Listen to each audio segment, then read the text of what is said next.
للنقطه بتاعت مناعه الطفل. طب ليه الفتره ديت الادوار المنتشره عند الاطفال او الاطفال ليه يعني معدل اصابتهم باعراض البرد والانفلونزا زايد قوي الفتره ديت، فتره اللي هي بدايه موسم المدارس عموما؟ طيب هو زي ما قلنا الجزء الاولاني من الموضوع ان اكيد الاختلاط وان احنا نودي الاطفال وهم تعبانين له دور. تمام. بس هو العيا عموما اخر كام سنه زايد شويتين ثلاثه زياده، جزء منه بسبب البوست كوفيد او ما بعد الكورونا. يعني بعد الكورونا دلوقتي حصل فيرال ميوتيشنز، اضطرابات فيروسيه كتير. تمام. الفيروسات جزء منها اتغير وبقى مور اجريسيف، بقى اكثر قسوه شويه في الحده بتاعته في مهاجمتنا، ونضاف لنا حبه متحورات من الكورونا جداد دلوقتي بداوا يزودوا معدل العدوى عندنا ويخلوا المخاط اكثر لزوجه، والدور يفضل بعدها مطول لفتره طويله. تلاقي الطفل يفضل بعدها المخاط عنده كحه مستمره مثلا 3-4 شهور 3-4 اسابيع، وده يخليه اكثر قابليه لعدوى ثانيه، فتحصل عدوى فوق عدوى وهكذا.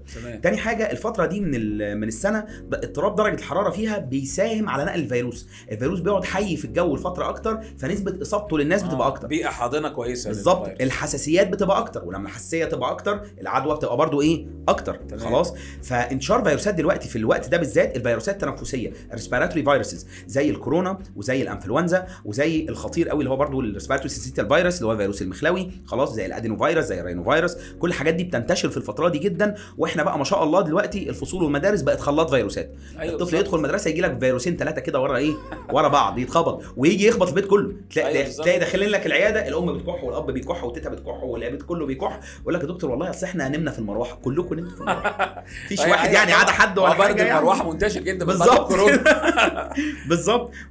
احنا لازم نفهم ان الوقايه خير من العلاج. يعني دايما في حاجه زي دي زي ما كنا بنقول انك تعمل الحاجات الاساسيه بتاعتك، تحافظ على مسافتك من الناس، تحافظ على اكلك الصحي، تحافظ على لبسك المنتظم، السوائل الدافيه، خروجك من البيت في الاوقات اللي الجو فيها وحش نبتعد عنه، التزاحم والاختلاط نبتعد عنه، ناخد الامصال الاساسيه بتاعتنا زي مثلا مصل الانفلونزا او ما الى ذلك اللي بيقلل بشده من الاصابه بفيروس الانفلونزا. الناس فاكره ان تطعيم الانفلونزا بيمنع البرد، هو ما بيمنعش البرد، هو بيمنع فيروس الانفلونزا فقط اللي هو واحد من مسببات الكاتارال سيمبتومز اللي هي اعراض البرد. خلاص.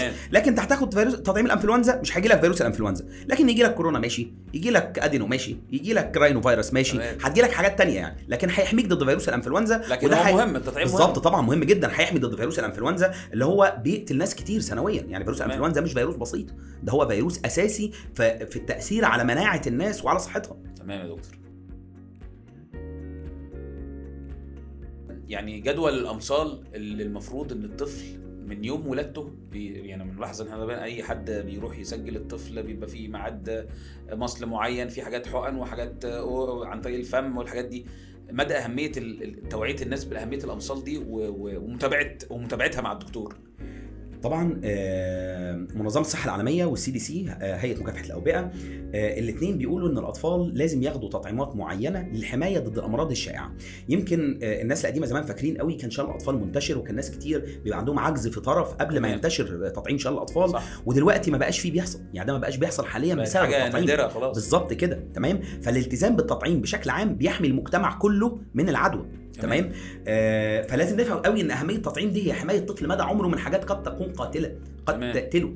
هنا الدوله المصريه بتدعم تطعيمات كتير، التطعيمات كلها اللي احنا بنروح نطعمها في الصحه في المواعيد الثابته بتاعتها، وفي جزء الدوله بتوفره في هيئه المصل واللقاح لكن بمقابل مادي.